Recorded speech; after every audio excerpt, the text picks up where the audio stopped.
then down again. In times of volatility, it can seem like there really isn't anything supporting public cryptocurrency networks. But that isn't exactly the case. While they come in all shapes and sizes, so to speak, cryptocurrencies all use the same ingredients: peer-to-peer networking, private key cryptography and programming. XRP, perhaps the breakout crypto asset of 2018, is no exception. Created in 2012 and now securing $40 billion in total value, XRP is the third largest cryptocurrency network today, one that has gained publicity as the company that manages its operations, Ripple, has inked a range of impressive partnerships.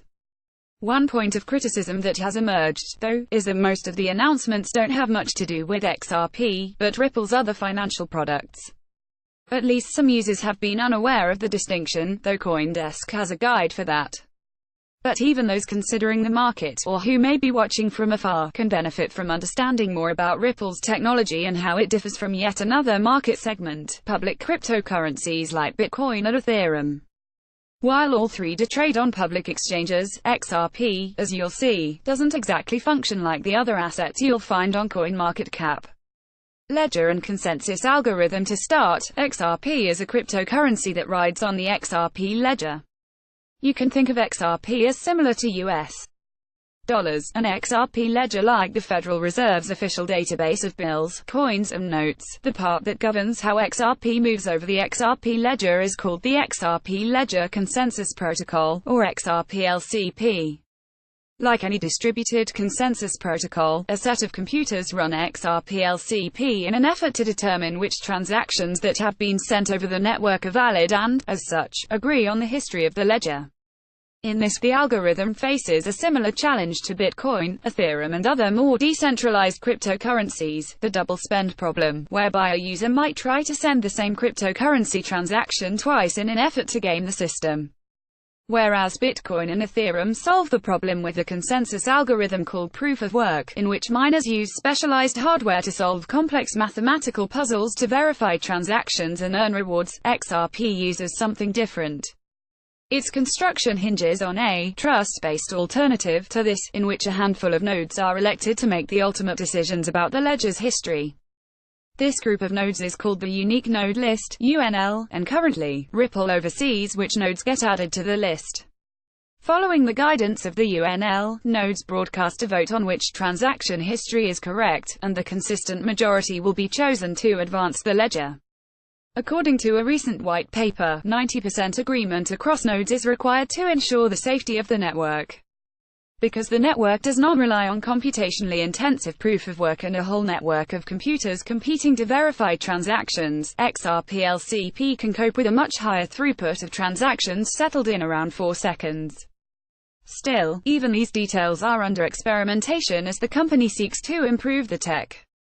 Ripple researchers Brad Chase and Ethan McBrough have even proposed a new algorithm named Cobalt as a replacement for the XRP-LCP.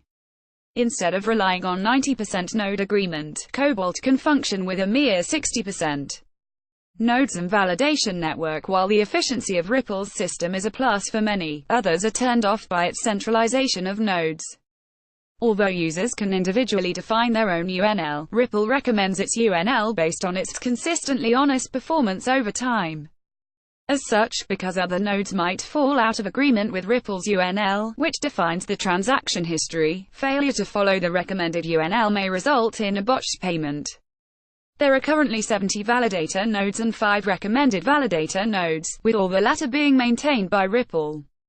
This differs substantially from Bitcoin and other public cryptocurrencies in that anyone with a technical know-how can spin up a node and start helping secure the network, plus anyone with the correct hardware can begin mining. But Ripple plans to add 11 more recommended nodes, run by trusted companies and universities, this year, and would also like to see all its nodes phased out in time. Right now, we see a certain number of third-party validators that are building up a history. They're looking good, but at the same time they're still pretty new, so they don't have the same 5 years of runtime that Ripple's validators have, Stephen Thomas, the company's CTO, told CoinDesk. On top of that, Ripple hopes that one day users of the network will be able to define their own UNL based on their own personal parameters. Development and governance. An area where XRP and its distributed ledger have the most in common is in development. The full client software of the XRP ledger, named Ripple, was open-sourced in 2013, and its development centers around GitHub. Like both Bitcoin and Ethereum, Ripple is derived from a system invented by programmers working on the programming language Python, whereby changes are added to the GitHub as improvement proposals. In Ripple, these are called Ripple Improvement Proposals, RIPs, which are presented as a draft and then go through careful analysis before being merged with a ledger. The vetting process for new features here is just as intense as is on Bitcoin and Ethereum, where a number of public debates have erupted over the years. There are a total of 9 core developers, who audit the code and execute tests based on proposed code changes, listed on the company's GitHub. Compared to other cryptocurrencies, XRP's core developer group seems thin, although the listed core developers of some cryptocurrencies have not touched the code for some time. While XRP and its underlying technology have been criticized for being less frequently updated, the company recently released new technical papers that detail the infrastructure and are being put in front of academics for peer review. Supply and token economics. Whereas Bitcoin and many other cryptocurrencies have a set number of cryptocurrency units, which are released from the protocol as miners validate transactions, XRP works in a different way. All the XRP that will ever be produced, 100 billion, were created in 2013. Similar to Ethereum's gas unit, XRP is used to pay the small fees for sending transactions across the network, but instead of those fees going to miners, the XRP is destroyed. The process acts as an anti-spam measure since people are less inclined to attack the ledger with spam transactions if those transactions cost money. While this crypto carnage might worry some investors, in November 2017, the company did the math, saying, at the current rate of destruction, it would take at least 70,000 years to destroy all XRP, although, there are other worries as it relates to the supply of XRP. Initially, 20 billion XRP were granted to the founders and creators of the project. On top of that, the remaining 80% of the coins were passed to Ripple, which causes many people to worry that the company could use those coins for less than ideal purposes, such as dumping them in a cash grab and causing a large-scale devaluation of the crypto asset. In response, though, Ripple announced last year it would lock up all remaining XRP into a digital escrow that would slowly distribute the remaining tokens over time. Value proposition. Yet, many XRP enthusiasts seem less interested in XRP's use to deter spam, and more interested in the possibility that it's used to make cross-border payments by some of the largest financial institutions in the world. And this year, the industry has seen some of this materialize, albeit if only in pilots and tests.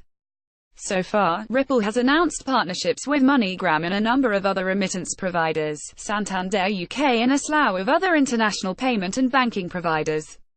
Not all of these partnerships are focused on utilizing the Ripple product, there are 3 altogether, that uses XRP. But more and more companies are interested in testing out the use of XRP as a bridge currency, meaning customers can convert fiat currencies into or out of XRP in order to speed up trades. According to Thomas, it's this liquidity that accounts for the current and future value of the XRP token.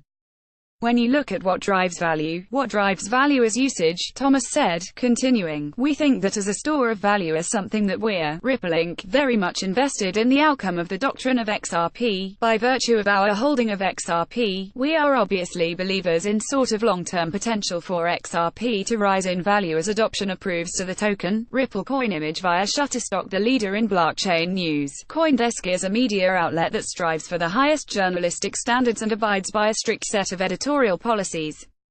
CoinDesk is an independent operating subsidiary of Digital Currency Group, which invests in cryptocurrencies and blockchain startups.